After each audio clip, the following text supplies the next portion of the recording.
మాజీ ఉపరాష్ట్రపతి వెంకయ్య నాయుడు హైదరాబాద్లోని ఫిలిం నగర్ కల్చరల్ సెంటర్కు వచ్చారు.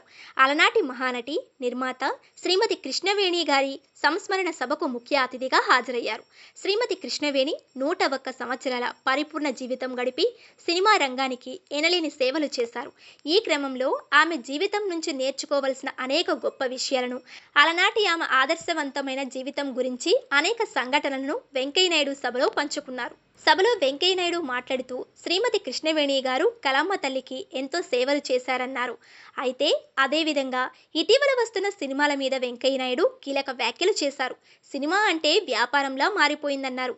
ఇది ప్రజలను ప్రభావితం చేస్తుందన్న విషయంను మర్చిపోతున్నారన్నారు.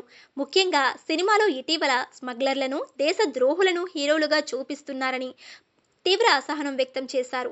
దీనివల్ల సమాజంపై చెడు ప్రభావం ఉంటుందన్నారు. సినిమా రంగంలో ఉన్నత ప్రమాణాలు, ఉన్నత సాంప్రదాయాలు, మంచి భాష, హుందాతనానికి పెద్దపీట వేయవలసిన అవసరం ఉందని వెంకయ్య నాయుడు అన్నారు. కానీ ప్రస్తుతం వస్తున్న సినిమాలో ఇదంతా లోపించిందని అన్నారు. గతంలో కూడా సినిమాలు తీసేవారని, విలన్లు ఉండేవారని, కానీ ఆ సినిమాల నుంచి మంచి మెసేజ్లు ఉండేవని అన్నారు.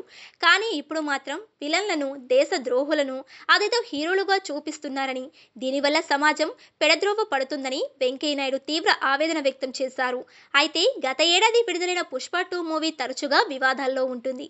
దీనిలో అల్లు అర్జున్ గంధపు చెక్ల స్మగ్లర్గా చేశారు. ఈ సినిమా బాక్సాఫీస్ మీద భారీగా వసూళ్లను రాబట్టింది. ఈ సినిమా ఎంత ఫేమస్ అయ్యిందో అంతకు మించి కాంట్రవర్సీ అంశాలతో వార్తల్లో నిలిచింది. ఈ క్రమంలో ప్రస్తుతం మాజీ ఉపరాష్ట్రపతి వెంకయ్య నాయుడు పుష్ప 2 మూవీ గురించి ఇండైరెక్ట్ గా టాలీవుడ్ కి చురుకులు పెట్టారని నెటిజన్లు వీడియోను వైరల్ చేస్తున్నారు. మొత్తంగా మాజీ ఉపరాష్ట్రపతి వెంకయ్య నాయుడు సెటైర్లతో పుష్ప 2 మూవీ మరోసారి వార్తల్లో నిలిచింది.